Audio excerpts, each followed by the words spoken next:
Good morning વિદ્યાર્થી મિત્રો, આજે આપણે ફરીથી ચેપ્ટર નંબર 4 છે એના પુનરાવર્તનની આજે આખા ચેપ્ટરના ઓવરવ્યુની વાત કરીશું.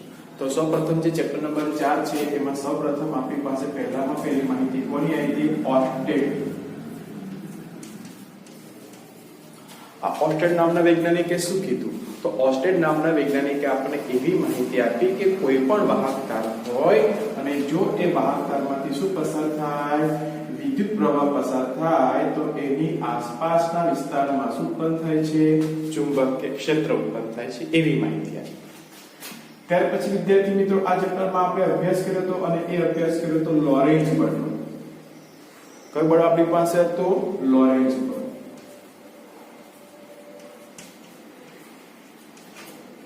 હવે આ લોરેન્ટ્ઝ બળ છે એ વાસ્તવમાં બે બળોનું સંયુક્ત બળ છે, જેની અંદર વિદ્યુત બળ અને ચુંબકીય બળનો સમાવેશ થાય છે, જેને આપણે વિદ્યાર્થી મિત્રો આ રીતે લખી શકીએ છીએ કે સદિશ F શું થાય? તો કે Q બ્રેકેટમાં સદિશ E વત્તા સદિશ V ક્રોસ સદિશ V. તો આ જે ઇક્વેશન છે એ લોરેન્ટ્ઝ બળનું ઇક્વેશન છે, જેની અંદર ચુંબકીય બળ અને વિદ્યુત બળનો શું હતો? સરવાળો હતો. ત્યાર પછી વિદ્યાર્થી મિત્રો આપણી પાસે આવે છે ફ્લેમિંગનો.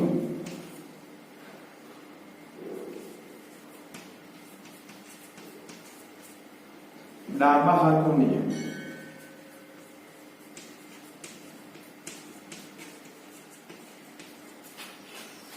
ફ્લેમિંગનો શું છે આપણી પાસે? ડાબા હાથનો નિયમ છે. તો આ ફ્લેમિંગનો જે ડાબા હાથનો નિયમ છે એની અંદર શું છે? તો મારો આ શું છે? ડાબો હાથ છે. તો આ ડાબા હાથની અંદર વિદ્યાર્થી મિત્રો ધારો કે આપણી પાસે પ્રથમ આંગળી છે એ શું બતાવતી હોય? તો કે એ દર્શાવતી હોય ચુંબકીય ક્ષેત્ર, અને આપણી પાસે હજી બીજી આંગળીઓ છે શું બતાવતી હોય? આપણને પ્રવાહ દર્શાવતી હોય. ફરીથી આ શું બતાવતી હોય? પ્રથમ આંગળી ચુંબકીય ક્ષેત્ર. આ શું બતાવતી હોય? વિદ્યુત પ્રવાહની દિશા, જે બંને પરસ્પર એકબીજાને લંબરૂપી છે. તો એવા સમયે આ જે અંગૂઠો છે એ અંગૂઠો શું બતાવે છે? તો કે એની પર લાગતા બળની દિશા બતાવે છે, અથવા એ દિશામાં શું થશે? સ્થાનાંતરિત થશે. કેમ સ્થાનાંતરિત થશે? કારણ કે એની પર શું લાગે છે? બળ લાગે છે. તો આપણી પાસે વિદ્યાર્થી મિત્રો આ શું છે? ફ્લેમિંગનો ડાબા હાથનો નિયમ. પ્રથમ આંગળી ચુંબકીય ક્ષેત્રની દિશા દર્શાવે છે, આજે આંગળી શું બતાવે છે? પ્રવાહની દિશા દર્શાવે છે, અને ત્યાર પછી આ જે અંગૂઠો છે શું બતાવે છે? તેની પર લાગતા બળની દિશા દર્શાવે છે. ત્યાર પછી વિદ્યાર્થી મિત્રો આ ચેપ્ટરની અંદર આપણી પાસે ટોપિક આવ્યો હતો, અને એ ટોપિક હતો ચુંબકીય ક્ષેત્રમાં ગતિ. એટલે કે આપણી પાસે કોઈ વિદ્યુત ભારિત કણ હોય તો એ વિદ્યુત ભારિત કણ ચુંબકીય ક્ષેત્રમાં શું કરતો હતો? ગતિ કરતો હતો. તો એના માટે થઈને સૌપ્રથમ એની ગતિ માટે એનો જે ગતિ પથ હતી, એની જે ત્રિજ્યા હતી, એના માટે વિદ્યાર્થી મિત્રો આપણે ઇક્વેશન મેળવ્યું હતું. અને શું ઇક્વેશન મેળવ્યું હતું? mv/b * q, જ્યાં v એ કણનો વેગ હતો, m એનું દળ હતું, b ચુંબકીય ક્ષેત્ર હતું, અને q એ શું છે? એનો વિદ્યુત ભાર છે. આ ઉપરાંત વિદ્યાર્થી મિત્રો ત્રિજ્યા ઉપરાંત એની આપણે કોણીય આવૃત્તિ પણ શોધી હતી, જેને આપણે શું નામ આપ્યું હતું? ઓમેગા. એ આપણે ઇક્વેશન શું મળ્યું હતું? b * q / m મળ્યું. આની જ ઉપરથી આપણે સાથે સાથે લઈ લઈએ છીએ, અને એ લઈએ છીએ આવૃત્તિ. તો આવૃત્તિ બરાબર શું થશે? તો કે ઓમેગા બરાબર શું થાય? 2π ν થાય. તો 2π ને કઈ જવા દઈશું? છેદમાં જવા દઈશું. આપણી પાસે એમ તો હતો જ, ઉપરના ભાગમાં શું થઈ જશે? b * q. તો આ ઇક્વેશન કોણ થઈ જશે? ચુંબકીય ક્ષેત્રમાં ગતિ કરતા વિદ્યુત ભારિત જે કણ છે એ કણની આવૃત્તિનું ઇક્વેશન થશે. આ ઉપરાંત વિદ્યાર્થી મિત્રો આપણે એના આવર્તકાળનું પણ સૂત્ર મેળવ્યું હતું, ને એ આવર્તકાળનું આપણે સૂત્ર શું મેળવ્યું હતું? તો એ સૂત્ર જો આપણે મેળવવું હોય તો આપણે બધાને ખબર છે કે આવૃત્તિ અને આવર્તકાળ એકબીજાના વ્યસ્ત પ્રમાણમાં, એટલે આ ઇક્વેશન ઉલટાઈ દેવાનું. 2π m ના છેદમાં થઈ જશે b * q. તો આ તમારું શું થઈ ગયું? આવર્તકાળનું સૂત્ર. આ ઉપરાંત વિદ્યાર્થી મિત્રો જ્યારે ચુંબકીય ક્ષેત્રમાં લંબ રૂપે ને પણ લંબ સિવાયના ખૂણે જ્યારે કણ દાખલ થતો હતો, તો એવા સમયે એ બે પ્રકારની ગતિ કરતો હતો. એક તો એ વર્તુળાકાર તો ગતિ કરતો હતો, સાથે સાથે ચોક્કસ દિશામાં સ્થાનાંતરિત થતો હતો, જેને આપણે શું કહેતા હતા? એની હેલિકલ ગતિ કહેતા હતા. અને હેલિકલ ગતિ માટે આપણી પાસે કયું અંતર આવતું હતું? પેચ અંતર, અને એ પેચ અંતરનું આપણી પાસે સૂત્ર શું હતું? તો કે અંતર બરાબર શું થાય? તો કે વેગ ગુણ્યા સમય. સમયમાં આપણે કયો સમય લીધો હતો? આવર્તકાળ. એક સર્કલ પૂરું કરવા લાગતો સમય, એક પરિભ્રમણ પૂરું કરવા લાગતો સમય. અને વેગમાં આપણી પાસે બે ઘટકો હતા, લંબ ઘટક અને સમાંતર ઘટક. તો સમાંતર ઘટક છે એને જ કારણે એક દિશામાં ગતિ કરતો તો ક્ષિતિજ દિશામાં. જો આમાં કિંમતો મૂકી દે તો આપણી પાસે આ ઇક્વેશન થઈ જશે 2πm upon d into q. અને આનો કયો ઘટક લઈએ છીએ આપણે? સમાંતર ઘટક. એટલે શું આવશે? v cos θ. તો આમ આપણને વિદ્યાર્થી મિત્રો ચુંબકીય ક્ષેત્રમાં ગતિ કરતો જે વિદ્યુત ભરિત કણ હતો એના બંને ગતિપથનું સૂત્ર, કોણીય આવૃત્તિ, આવર્તકાળ અને આ પેચ અંતરનું આપણી પાસે શું હતું? સૂત્ર હતું. તો આ જ ટોપિક પછી આની સાથે સાથે વાત કરી દઈએ છે સાયક્લોટ્રોન.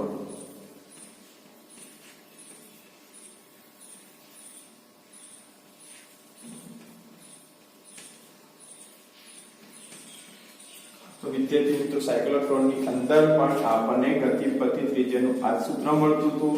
એની જે કોણીય આવૃત્તિ છે એનું સૂત્ર પણ આ જ મળતું હતું. અને એની અંદર આ જગ્યા પર આપણે લખ્યું હતું સાયક્લોટ્રોન માટે C. તો આ જગ્યા પર પણ તમે C લખી શકો છો. આવૃત્તિ પણ વિદ્યાર્થી મિત્રો આપણને આ જ મળતી હતી. અને જો આવર્તકાળનું સૂત્ર મેળવવા જોઈએ તો એ પણ આપણને આનું આ જ મળતું હતું. તો આપણી પાસે જે ચુંબકીય ક્ષેત્રની અંદર જે વિપરીત કણ ગતિ કરે છે એનો ઉપયોગ કોની અંદર થાય છે? સાયક્લોટ્રોનનો ઉપયોગ થાય છે. તો આપણને જો આ થિયરી આવડતી હોય તો સાયક્લોટ્રોન વાળી થિયરી આપણને એકદમ કેવી પડે? સરળ પડશે. ત્યાર પછી વિદ્યાર્થી મિત્રો આ ચેપ્ટરમાં આગળના ટોપિકની જો ચર્ચા કરીએ તો એના પછી સાયક્લોટ્રોન પછી એની સાથે સંકળાયેલો આપણી પાસે જે ટોપિક હતો અને એ ટોપિક પાસે વેગ પસંદગી છે.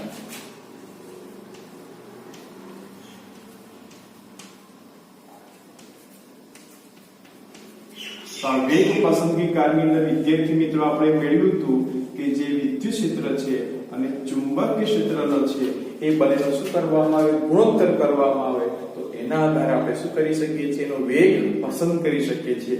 જ્યારે આ બંને ક્ષેત્રોના મૂલ્યો સરખા થાય છે ત્યારે જ એ શું કરી શકે છે? સુરેખ પથ પર સીધા માર્ગે કણ શું કરી શકે છે? ગતિ કરી શકે છે. ઓકે. ત્યાર પછી વિદ્યાર્થી મિત્રો આપણી પાસે ટોપિક હતો અને તે હતો આપણી પાસે બાયો સાવર્ટનો નિયમ. બાયો સાવર્ટનો નિયમ. તો એ બાયો સાવર્ટના નિયમમાં આપણી પાસે શું હતું? સૂત્ર એનું હતું મેથેમેટિકલ ઇક્વેશન. ચુંબકીય ક્ષેત્ર શું હતું આપણી પાસે? સૂક્ષ્મ ચુંબકીય ક્ષેત્ર. કેટલું મળતું હતું? તો કે μ0/4π ઇન્ટુ શું હતું? I into dl. ક્રોસ સદિશ તો તમે r લખો તો છેદની અંદર શું આવી જશે? r આવી જશે. આ વિદ્યાર્થી મિત્રો શું હતું આપણી પાસે? એમ્પિયર સર્કિટના નિયમનું બાયો સાવર્ટના નિયમનું ઇક્વેશન હતું. આના આપણી પાસે સ્વરૂપો પણ હતા. μ0/4π I into dl. અહીં તમે sin θ મૂકી દેશો, r આવશે પણ ઉપર નીચે r ઉડી જશે એટલે આપણી પાસે ઇક્વેશનના છેદમાં શું થઈ જશે? તો કે r² થઈ જશે. તો આ પણ આપણી પાસે બાયો સાવર્ટનો જે નિયમ છે એનું શું છે? આ મેથેમેટિકલ ઇક્વેશન છે. અને આનો જ ઉપયોગ કરીને આપણે અભ્યાસ કર્યો હતો. કોનો અભ્યાસ કર્યો હતો? તો કે વર્તુળાકાર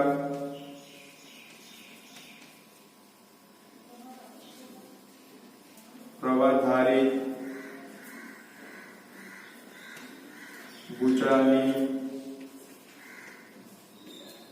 અક્ષ પર ચુંબકીય ક્ષેત્ર. આપણી પાસે આ ટોપિકની ચર્ચા હતી. તો એની અંદર આપણે વિદ્યાર્થી મિત્રો શું મેળવ્યું સૂત્ર? તો એનું વ્યાપક ઇક્વેશન મેળવ્યું હતું કે સદિશ b બરાબર શું સૂત્ર હતું આપણી પાસે?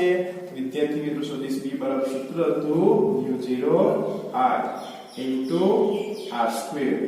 છેદની અંદર આપણી પાસે શું હતું? તો કે 2x² plus r² ની 3/2 આ રીતે તો સદિશ સ્વરૂપ. જો આ વર્તુળાકાર જે પૂંછડું છે એ એક આટાની જગ્યાએ n આટાનું બનેલું હોય તો આ સૂત્રની અંદર આપણે ગુણાકારમાં શું કરવું પડતા n. જો આપણે વાત કરતા હોય પૂંછડાના કેન્દ્ર પર, વિદ્યાર્થી મિત્રો કેન્દ્ર પર વાત કરીએ સ્વાભાવિક વસ્તુ છે કે મારે x બરાબર શું લખવું પડે, 0 લખવું પડે. જો x બરાબર 0 લખું તો ઉપરનું જે ઇક્વેશન છે કેન્દ્ર માટે શું થઈ જશે, એને અક્ષ પર હતું x જેટલા અંદર શું ઇક્વેશન થઈ જાય તો કે μ0 n I છેદમાં શું થઈ જશે 2r થશે. આ ઇક્વેશનમાં x બરાબર 0 મૂકીશું, વર્ગ ને વર્ગમૂળ દૂર થશે એટલે આ થઈ જશે ઘન, અને ઉપર નીચે r2 ઉડી જશે એટલે ખાલી 1000 બનશે. પછી આપણને એમાં પણ બીજી એક કન્ડિશન હતી કે x કેવો હોય, ખૂબ જ મોટો હોય કોની સરખામણીમાં, એની ત્રિજ્યાની સરખામણીમાં. તો આનું આ ઇક્વેશન આપણી પાસે શું બનતું હતું તો કે bx μ0 n I r2 છેદમાં આપણી પાસે શું હતું હતું 2x3. કારણ કે આ ખૂબ જ મોટી કિંમત હોય ત્યારે આપણે માત્ર છેદમાં જ અવગણતા હતા, વર્ગ અને વર્ગમૂળ દૂર થશે એટલે ફ્રેક્શન થઈ જશે. આપણે આ ટોપિકનો અભ્યાસ કર્યો તો કોની પરથી બાયો-સાવર્ટનો જે નિયમ છે એ નિયમનો ઉપયોગ કરીને વર્તુળાકાર પ્રવાહી જે પૂંછડું છે એની અક્ષ પર ઉદ્ભવતા ચુંબકીય ક્ષેત્રની આપણે ચર્ચા કરી, તેનો અભ્યાસ કર્યો.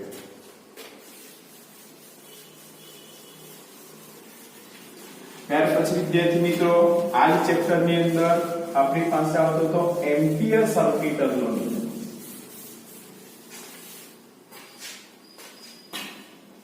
હવે એમ્પિયર સર્કિટનો નિયમ શું હતો તો એમ્પિયર સર્કિટનો જે નિયમ છે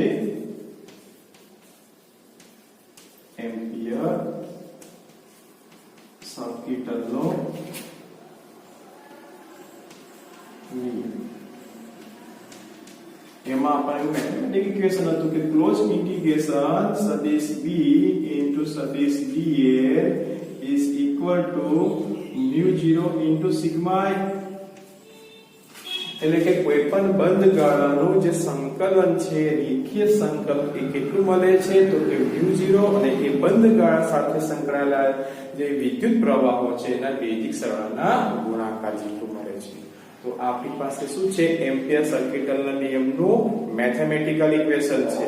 ત્યાર પછી વિદ્યાર્થી મિત્રો આ જ એમ્પિયર સર્કિટના નિયમનો ઉપયોગ કરીને આપણે બીજી બે રચનાઓનો અભ્યાસ કર્યો હતો. એમાં એક હતો આપણી પાસે સોલેનોઇડ,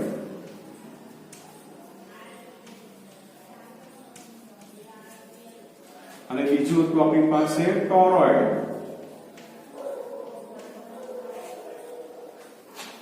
સોલેનોઇડ એટલે શું તો કે 5 વીંટાળેલા અને અલગ કરેલા વાહકતાના ગુંચડું જે બને એ વાહકતાના ગુંચડાને આપણે શું નામ આપ્યું હતું સોલેનોઇડ. અને એનું જો આપણે ચુંબકીય ક્ષેત્ર ઇક્વેશન મેળવ્યું તો એની અંદરના ભાગમાં ઉદ્ભવતું ચુંબકીય ક્ષેત્ર ઇક્વેશન શું હતું μ0 n I, જ્યાં સ્મોલ n બરાબર શું હતું તો કે એકમ લંબાઈ દીઠ આંટાની સંખ્યા હતી. આ જ રીતે ટોરોઇડ એટલે શું તો કે સોલેનોઇડના બે છેડાને ભેગા કરી દેવામાં આવે વર્તુળાકાર સ્વરૂપમાં વાળીને, અને જે રચના તૈયાર થાય એને શું નામ આપ્યું તો આપણે ટોરોઇડ આપ્યું. તો એનું ઇક્વેશન પણ આના જેવું જ દેખાય છે μ0 n I, પણ આની અંદર જ્યાં n છે એ છે આપણી પાસે કેપિટલ N ના છેદમાં 2πr, જ્યાં આ એ ટોરોઇડ જે વર્તુળાકાર બને છે એનું જે સર્કલ બને છે એ સર્કલની જે ત્રિજ્યા બને છે એ ત્રિજ્યા છે આપણી પાસે r. તો બંનેના ઇક્વેશનો સરખા છે, બંને રચનાઓ જુદી છે, પરંતુ બંનેમાં જે સ્મોલ n છે એનો અર્થ કેવો છે જુદો છે. તો આ ખાસ વિદ્યાર્થી મિત્રો યાદ રાખજો, બંનેના ઇક્વેશન સમાન દેખાય છે પણ બંનેમાં સ્મોલ n નો મીનિંગ કેવો થાય છે જુદો થાય છે, જેથી કરીને તમે આ જગ્યા પર ભૂલ ના કરી લેશો. ઓકે. ત્યાર પછી વિદ્યાર્થી મિત્રો આ ચેપ્ટરમાં આપણી પાસે ટોપિક હતો અને એ ટોપિક હતો બે સમાંતર તારો હોય તે બંને સમાંતર તારો વચ્ચે લાગતા બળની વાત. તો એ લખી શકીએ છીએ વિદ્યુત પ્રવાહ ધારી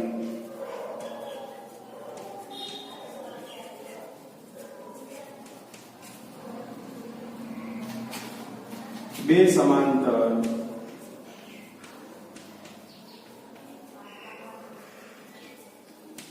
તારો વચ્ચે લાગતું બળ. આ ટોપિકમાં આપણે અભ્યાસ કર્યો અને એમાં જોયું હતું કે બંને તારો સમાંતર હોય અને બંનેની અંદરથી એક જ દિશામાં પ્રવાહ વહેતો હોય અને ધારો કે એ બંને વચ્ચેનું અંતર કેટલું હોય d હોય તો એવા સમયની વચ્ચે લાગતા બળનું ઇક્વેશન હતું F μ0 I1 I2 જ્યાં I1 એટલે પ્રથમ તારમાંથી વહેતો પ્રવાહ, I2 એટલે બીજા તારમાંથી વહેતો પ્રવાહ ઇન્ટુ શું હતું, ધારો કે આ બંને તારની લંબાઈ L હોય, છેદમાં p પાઈ સૂત્ર શું હતું તો કે 2 પાઈ d. તો ઘણી વખત વિદ્યાર્થી મિત્રો આપણને એવું પણ થાય છે કે ધારો કે આપણને આ L આપેલું ન હોય તો આ બંને તારની લંબાઈ ન જાણતા હોય તો એવા સમયે આપણે શું મેળવતા હતા, એકમ લંબાઈ દીઠ બળ મેળવતા હતા અને એવા સમયે આ L આપણે છેદમાં મૂકી દેતા. તો જ્યારે બે તારમાંથી એક પણ તારની લંબાઈ આપણે જાણતા ન હોય ત્યારે આપણે શું મેળવીએ છીએ, એકમ લંબાઈ દીઠ બળ મેળવીએ છીએ. તો આપણો આ ટોપિક હતો બે સમાંતર તારો હોય બંનેમાંથી વહેતો હોય પ્રવાહ એક જ દિશામાં તો એવા સમયની વચ્ચે લાગતું બળ કોનું સૂત્ર છે, એકમ લંબાઈ દીઠ લાગતું બળ. જો પરસ્પર વિરુદ્ધ દિશામાં પ્રવાહ પસાર થતો હોય તો એમની વચ્ચે શું થતું હતું, અપાકર્ષણ. સમાન દિશામાં પ્રવાહ વહેતો હોય શું થાય, આકર્ષણ. ત્યાર પછી વિદ્યાર્થી મિત્રો આપણી પાસે ટોપિક હતો આ ચેપ્ટરમાં અને એ ટોપિક હતો કે આપણી પાસે શું હોય, પ્રવાહધારિત પૂંછડું હોય અને એ પ્રવાહધારિત પૂંછડાને કઈ મૂકવામાં આવે છે, સમાન ચુંબકીય ક્ષેત્રમાં લટકાવવામાં આવે છે. તો એવા સમયે એની પર શું લાગતું હતું, ટોર્ક લાગતું હતું, જેનો પણ આપણે અભ્યાસ આ ચેપ્ટરમાં કરી ચૂક્યા છીએ કે મારી પાસે આ પ્રવાહધારિત પૂંછડું છે, એની અંદર ધારો કે આ દિશામાં પ્રવાહ વહેતો હોય તો એવા સમયની પર શું લાગતું હતું, બળ લાગતું હતું. એમાં આ બંને બળો પરસ્પર એકબીજાની દશાને નાબૂદ કરતા હતા અને આ બે બાજુઓ હતી એની પર પરસ્પર વિરુદ્ધ દિશામાં પરંતુ એક રેખાસ્થ ન હોય એવું બળ લાગતું હતું અને એ બળને કારણે શું ઉત્પન્ન થતું હતું, ટોર્ક. અને ટોર્કનું ઇક્વેશન આપણે શું મેળવ્યું હતું,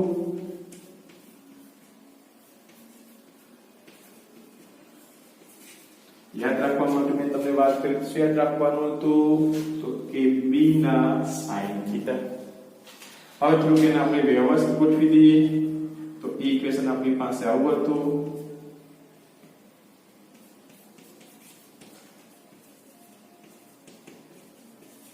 એની અંદર આ જે ભાગ છે જેને આપણે કહીએ છીએ ચુંબકીય ડાયપોલ મોમેન્ટ, જેને આપણે mu અથવા તો સ્મોલ m વડે દર્શાવીએ છીએ, એ સદિશ ભૌતિક રાશિ છે.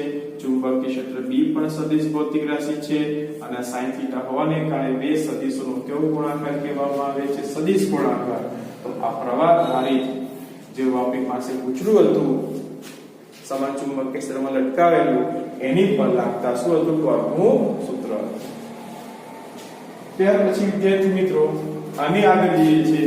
આ થિયરી પછી આપણી પાસે જે ટોપિક આવતો હતો અને એ ટોપિક હતો આપણી પાસે ગેલેનોમીટર.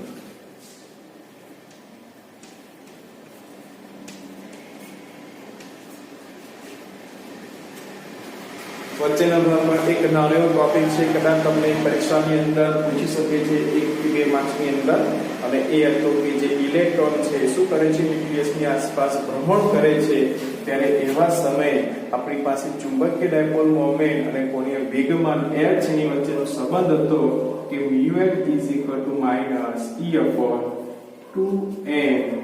× L. આ સંબંધ હતો જેની આપણે ચર્ચા નથી કરી. તો આ E/2m છે જેને કહેવામાં આવે છે ગાયરોમેગ્નેટિક ગુણોત્તર કહેવામાં આવે છે. બંને દિશાઓ કેવી હોય છે, પરસ્પર વિરુદ્ધ હોય છે પણ બંને કેવા હોય છે, એક રેખાસ્થ. વિરુદ્ધ દિશા હોવાને કારણે નિશાની કેવી આવે છે, માઈનસ આવે છે. અને ત્યાર પછી આપણી પાસે ટોપિક હતો અને એ ટોપિક હતો ગેલેનોમીટર. તો વિદ્યાર્થી મિત્રો ગેલેનોમીટરમાં આપણે વાત કરી હતી કે k phi સૂત્રનો કરતા બને phi ને તો k કઈ જતો રે, છેદમાં, અને મહત્તમ ટોર્કનું સૂત્ર હતું આપણી પાસે b ના. આની અંદર આપણે b અચળ, n અચળ, a અચળ તો આપણે આની પરથી કહી શકતા હતા કે phi ચાલે છે જેની પર ગેલેનોમીટર શું કરે છે, કાર્ય કરે છે. જેમ જેમ પ્રવાહ વધે છે તેમ તેમ એનું આવર્તનમાં શું થાય છે, વધારો થાય છે. ગેલેનોમીટર શું હતી, તો કે સૂક્ષ્મ પ્રવાહના માપન માટે ઉપયોગી એવી રચના હતી. અને આનો જ ઉપયોગ કરીને આપણે એ મીટર અને વોલ્ટમીટર બનાવીએ છીએ. તો આપણે કોની વાત કરતા હોય, તો કે ગેલ્વેનોમીટર જે છે એમાંથી મારે શું બનાવવું હોય, એ મીટર.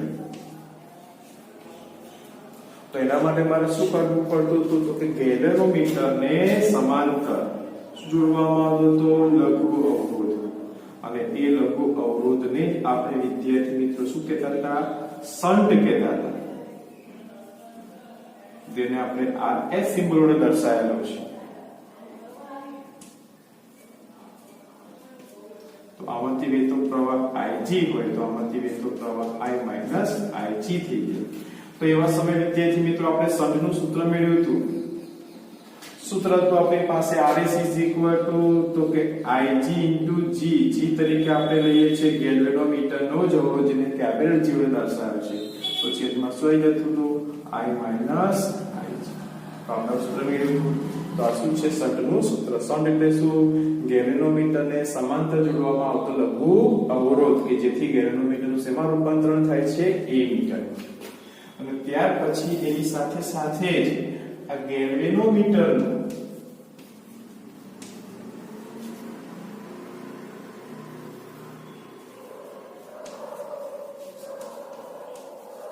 શેમાં રૂપાંતરણ હતું, વોલ્ટમીટર. તો એના માટે આપણે વાત કરી હતી કે મારી પાસે આ ગેલ્વેનોમીટર છે, એને મારે શેમાં ફેરવવું હોય, વોલ્ટમીટરમાં. તો એની સાથે શું કરવામાં આવે છે, મોટો એક અવરોધ જોડવામાં આવે છે શ્રેણીમાં, જેને આપણે નામ આપીશું આ ગેલેનોમીટરના અવરોધને કહી દઈશું G. અને આમાંથી વહેતો પ્રવાહ જે છે એ આપણી પાસે કયો છે, Ig છે, કારણ કે ગેલેનોમીટરમાંથી પસાર થવાનો છે. જો આ બે છેડા વચ્ચે લાગુ પાડેલો વિદ્યુત સ્થિતિમાનનો તફાવત કેટલો હોય, V જેટલો હોય, તો લખી શકીએ છીએ V શું આવશે, Ig. આ બંને શ્રેણીમાં છે, થઈ જાય સરવાળો. જો મારે આ જ અવરોધ જોઈએ, કેટલો જોઈએ છે, તો એ શું થશે, તો આપણે જોઈ શકીએ છીએ કે આપણે આ પદને છેદમાં લઈ જઈએ એટલે V upon થઈ જશે Ig. આ પદને બરાબરની સામે જે નિશાની કેવી આવી જાય, માઈનસ. જો સૂત્રો કરતા કોને બનાવીએ, આ. તો આ વિદ્યાર્થી મિત્રો કોનું સૂત્ર થાય છે, તો કે ગેલ્વેનોમીટરને મારે શેમાં ફેરવવું હોય, વોલ્ટમીટરમાં. તો ગેલ્વેનોમીટર સાથે શ્રેણીમાં આટલો અવરોધ જોડવો પડે છે, જે કેવો હોય છે, ખૂબ જ મોટો હોય છે. તો આ વિદ્યાર્થી મિત્રો આપણું શું હતું, જે ચેપ્ટર નંબર 4 છે, એ ચેપ્ટર નંબર 4 નો સમગ્ર શું હતો, ઓવરવ્યુ હતો. અને આપણે ઓલરેડી અગાઉના જે રિવિઝનના વિડિયો છે, એ રિવિઝનના વિડિયોની અંદર આપણે 1 થી 8 વિડિયો મૂકેલા છે ચેપ્ટર નંબર 8 ના. તો એમાં મોટાભાગનો બધો જ ટોપિક આપણે કવર કરેલો છે. અને છતાં જે આપણે ટોપિકની જે ચર્ચા કરી છે, જેમાં સમગ્ર ચેપ્ટર નંબર જે 4 છે એનો આપણે ઝડપથી ઊંડાણ માટેનો ટોપિક કવર કરેલો છે. તો નવા ટોપિકની અંદર નવા વિડિયોમાં આપણે વિદ્યાર્થી મિત્રો ફરી મળીશું.